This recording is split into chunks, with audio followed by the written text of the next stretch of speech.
All right, it's official. I am a booktuber. For the first time on this channel, I am going to talk about the things that I read last month, everything I read in January. My next video is going to be everything I want to read in February, and you're officially a part of the journey. You are immersed in my world of reading, whether you like it or not. But if you do like it, make sure you subscribe.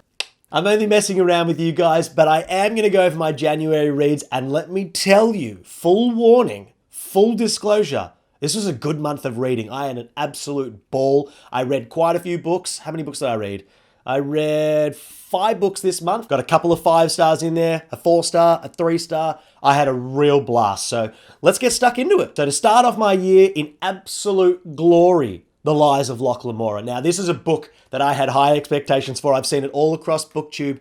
And it delivered. It delivered. It was so much fun. It on paper has everything that I want in a fantasy book. It's got thieves. It's got con artists. It's got really clever, creative, mischievous characters. It's set in the world that, to be honest with you, felt like Lara Croft Tomb Raider. I don't know if you ever played that game as a child. I absolutely loved it. And that is all I could picture walking through this world with these characters. It was written so well. It was so much fun. I was right into the characters, really invested. This was just an amazing read, a perfect way to start my January. Now, one thing I will say about this book is it actually had a very rough start for me. I didn't appreciate the writer's prose. I thought the author was very choppy. I didn't feel like it was fluid and fluent. I didn't feel like I could read it smoothly. I just found myself rereading sentences over and over, and I found it a little bit difficult to get into, but it was almost the tale of two books. The first 100 pages or so, I found a little bit difficult to get through, but after the first 100 pages, the book opened up beautifully. I found it really easy to read. I was flying through it. I did not want to put it down. They were just getting themselves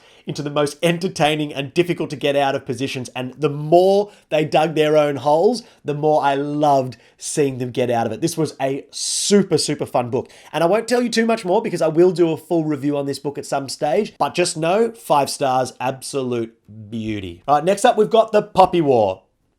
5 stars. I don't even almost need to say anything about it. I've got a full review on my channel already. This book is amazing. This is just a young female author. She's an Asian lady, and this book is Asian inspired. It's based on the Japanese-Chinese Sino War, and it's just so brutal, so intense, so graphic and gruesome, and so visual. The world building is spectacular. The magic system is so colorful, so vibrant, and so mysterious. We don't know everything about it. We sort of learn as we go as our main character progresses through it, and she learns about it. We learn with her, and that has been such a fun journey. I absolutely loved this book. Just the easiest 5-star rating I'll ever give. But you need to know that it is so intense. There are some things in here that I can't even believe the author actually put in there. She went to all lengths to explore incredible depths of loss and hurt and pain and genocide and feeling like an outcast and human experimentation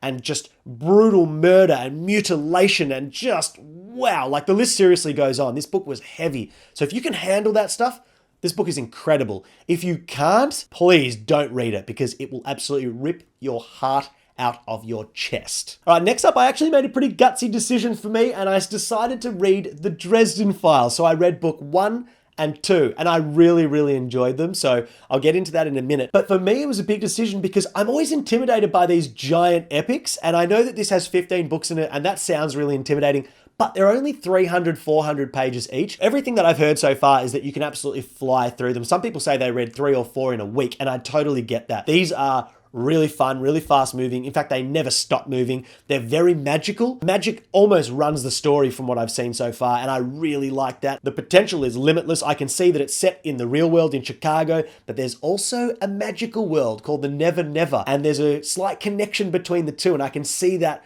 being developed so well. So I'm really interested to see where it goes. And I'm stuck into this epic now. I ain't getting out, and I'm loving my ride so far. All right, next up, I read Time of Contempt, which is book 2 in the Witcher series. The series proper, not including the 2 books which are short stories that come before it. Not necessarily come before it, but people recommend reading it in that order, and so far, so would I.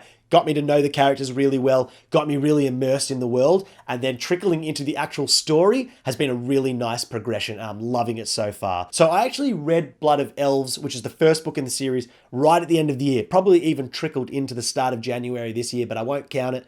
There's cheating a little bit. Started at the end of last year. Really fun book.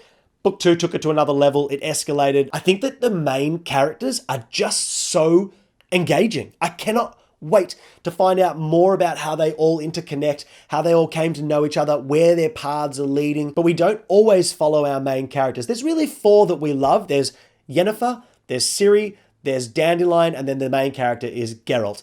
And all of them are amazing in their own way. They're all totally different from each other, super unique, and all just so good. Just so good. So when we're following them, the story is incredible. When we're not following them, I actually find it to be a little bit hard to follow in some parts, only because there's a lot of different names being thrown around, and some people will have 3 or 4 titles in their name, and then I read about them 10, 12, 15 pages later, maybe even 30 pages later, and I can barely remember who they're talking about, and it's also not incredibly clear who's on what side. I don't know if that will clear up as I go, but sometimes it just feels a little bit messy, a little bit scattered to me. That could just be me. I'm not picking up extremely quickly on who's who and where's where and what's what, but I really do enjoy the story, and the main characters, like I said, just absolutely make this something else. The world building is beautiful. I feel like I'm a part of it. I'd probably rate this one about a 3, 3.5, but I can see that the potential of the rest of the series is just so high. All right, quick video for you guys. That's it for today. Next up, I'll put out a video, hopefully in the next couple of days, which is going to be my February TBR, which is another one where I've got some really exciting books that I cannot wait to get stuck into. Like this video if you did enjoy it, subscribe like I said already, and I'll catch you next time. See ya!